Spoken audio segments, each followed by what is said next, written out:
नमस्कार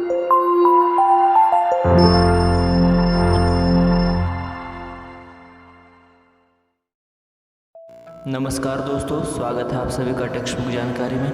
आज के इस वीडियो में हम डिस्कस करेंगे फाइनेंशियल सेक्टर रिफॉर्म। इससे पहले वाले वीडियो में हमने डिस्कस किया था इंडस्ट्रियल सेक्टर रिफॉर्म और लिबरलाइजेशन।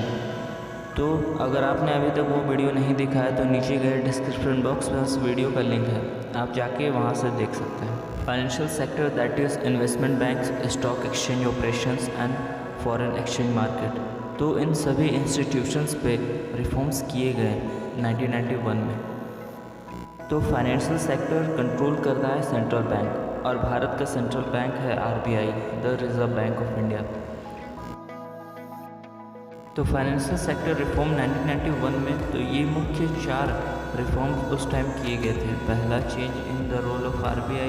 दूसरा, ओरिजिन ऑफ प्राइवेट बैंक्स। तीसरा, increase in the limit of foreign investment. चौथा, ease in expansion process.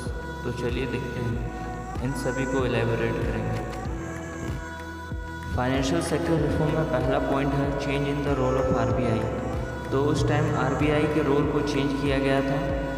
Means पहले RBI का रोल रेगुलेटर था, लेकिन अब फैसिलिटेटर कर दिया गया।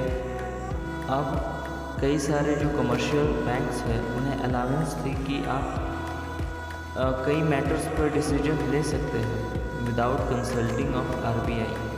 इसका मतलब पहले था कि कमर्शियल बैंक्स कोई भी डिसीजन बिना RBI के कंसल्ट के नहीं ले सकते थे।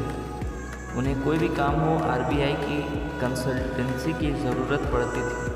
लेकिन इस फाइनेंशियल रिफॉर्म के बाद RBI का रोल तो घट चुका था, तो इस वजह से कमर्शियल बैंक्स कई मैटर्स पर खुद से ही डिसीजंस ले सकते थे। जैसे हम लोगों को पता है कि हर कमर्शियल बैंक्स का इंटरेस्ट रेट अलग अलग होता है। उसमें RBI कुछ इंटरफेयर नहीं कर सकती है, लेकिन RBI एक सर्टेन अमाउंट फिक्स कर देती है, एक सर्टेन लिमिट, कि आप इससे ज़्यादा इंटरेस्ट नहीं ले सकते हैं पीपल से। तो दूसरा पॉइंट फाइनेंशियल सेक्टर रिफॉर्म में था कि नए प्राइवेट बैंक्स और फॉरेन बैंक्स का इस्टेब्लिशमेंट हुआ इंडियन मार्केट पे।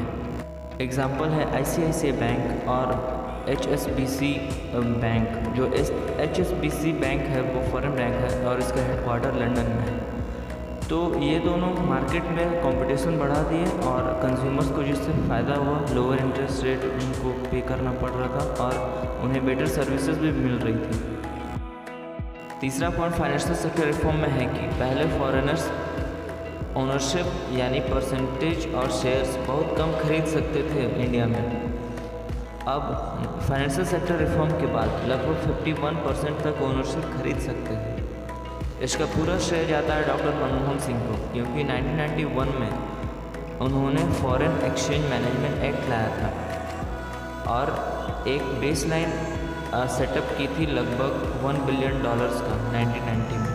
FDI भारत का सबसे बड़ा इकोनॉमिक डेवलपमेंट का सोर्स है और 2015 में FDI का सबसे बड़ा डेस्टिनेशंस भारत था। US और चाइना को भारत पीछे छोड़ चुका था 2015 में, लेकिन लॉकडाउन की वजह से, कोविड-19 की वजह से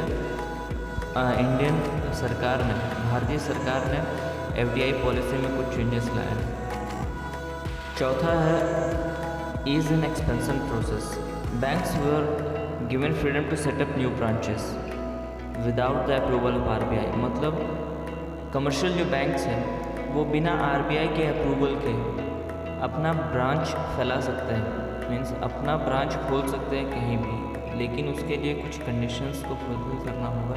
उसके बाद RBI के अप्रूवल के बिना भी वो अपना ब्रांच खोल। Thank you very much.